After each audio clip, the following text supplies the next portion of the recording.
pessoal, hoje o nosso Na Vertical vai ser em casa, porque além das chuvas que castigam aqui Brasília, nós estamos de lockdown desde o dia 28 de fevereiro.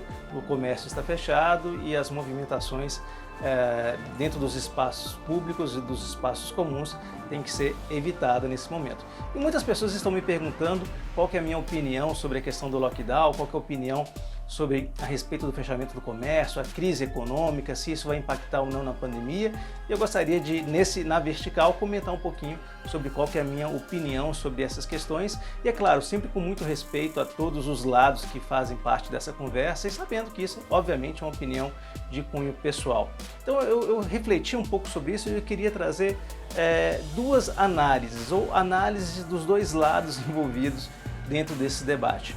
O que eu estou chamando de lado dos envolvidos? Tem o lado das pessoas que aprovam o lockdown, que defendem o lockdown para fazer a contenção, é claro, da epidemia, da crise epidemiológica. Isso é muito importante, faz sentido, tem argumentos para isso. E eu também escuto o lado daquelas pessoas que são impactadas financeiramente, economicamente, em função desse fechamento. Afinal de contas, empresas estão fechando, empregos vão ser encerrados. Isso, claro, cria uma crise também para muitas famílias e nós temos que ter empatia também para esse lado. E aí eu pensei em fazer uma análise tanto do ponto de vista do executivo como do ponto de vista da população, para poder entender um pouquinho todas essas questões.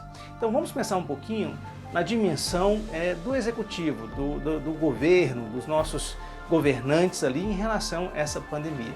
Então, a primeira questão que é muito importante entender, e a crítica que é feita faz sentido, né?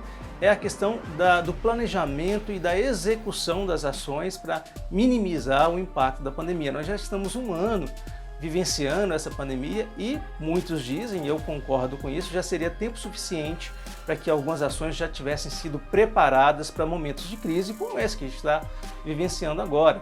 Então, por exemplo, em Brasília nós temos 206 leitos na rede pública e temos 216 leitos na iniciativa privada. Nesse último ano, talvez uma ação contundente seria aumentar, ampliar esses leitos aqui na região ou dar continuidade de maneira ostensiva aos hospitais de campanha que já haviam sido preparados anteriormente. Então essa é uma situação de gestão, de tomada de decisão, né, que poderia ter sido feito antecipadamente.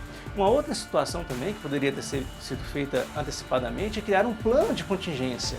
Afinal de contas, nós tivemos movimentos de crescimento e de queda no número de infectados, no número de óbitos nesses meses que antecederam a esse lockdown.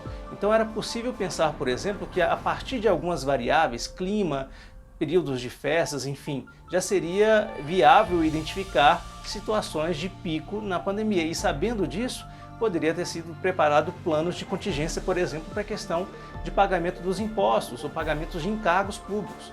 Nós estamos próximos às datas de vencimento de IPTU, tivemos a data de vencimento do IPVA, vamos entrar no período de imposto de renda e todas essas questões, obviamente, pressionam, tensionam aqueles que precisam trabalhar para arcar com esses custos e agora estão com as atividades finalizadas. Então tem aí, parece ter uma falta de organização, de gestão, de execução, de planejamento por parte do executivo. Então essa é uma situação que muitos criticam o executivo, criticam o governo e que em alguma medida faz sim sentido. Nos parece que poderia ter uma ação mais equilibrada. Por exemplo, também a questão da própria transparência e do planejamento da vacinação na cidade.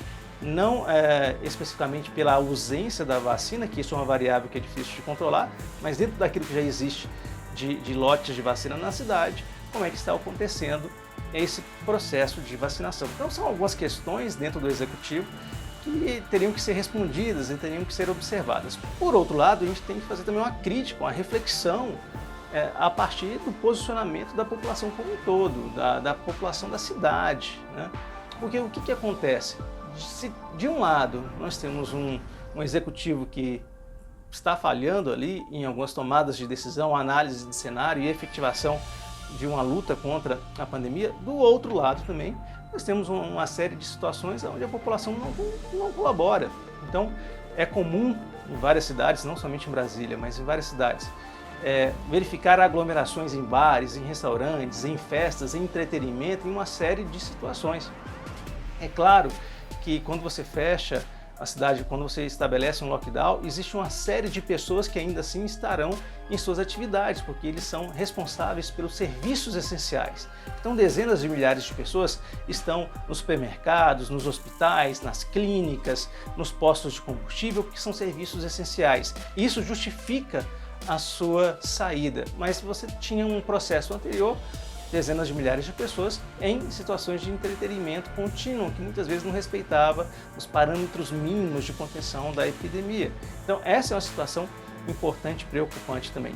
E por que a população tem que se atentar para essas questões? Porque veja, como eu falei, nós temos 206 leitos de UTI na rede pública do Distrito Federal e nós temos 216 leitos de UTI preparados para a Covid na rede privada.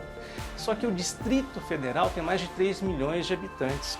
Mesmo que o governo conseguisse aumentar em 10 vezes essa quantidade de leitos, em 100 vezes essa quantidade de leitos, ainda assim não seria suficiente para atender boa parte da população que mora aqui no Distrito Federal. Então nós não temos que simplesmente entender que faz parte do governo somente estabelecer uma situação de segurança para a população. A população também tem que contribuir com isso dentro daquilo que é possível, dentro daquilo que é viável. Então nós temos dois lados, duas situações que acabam contribuindo para um tensionamento maior da própria pandemia.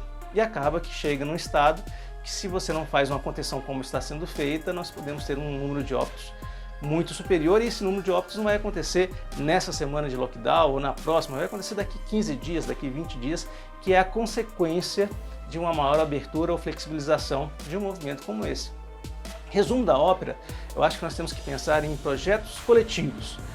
Nós não podemos colocar tudo em função do executivo, dos nossos governantes, ainda que sim, eles tenham ali situações que são da sua responsabilidade, eles têm que arcar com isso, nós temos que cobrar com isso, mas por outro lado também a população tem que fazer sua parte para não tensionar o sistema como um todo, para não tensionar aquelas partes mais frágeis, inclusive, que vão necessitar de um apoio hospitalar com mais urgência.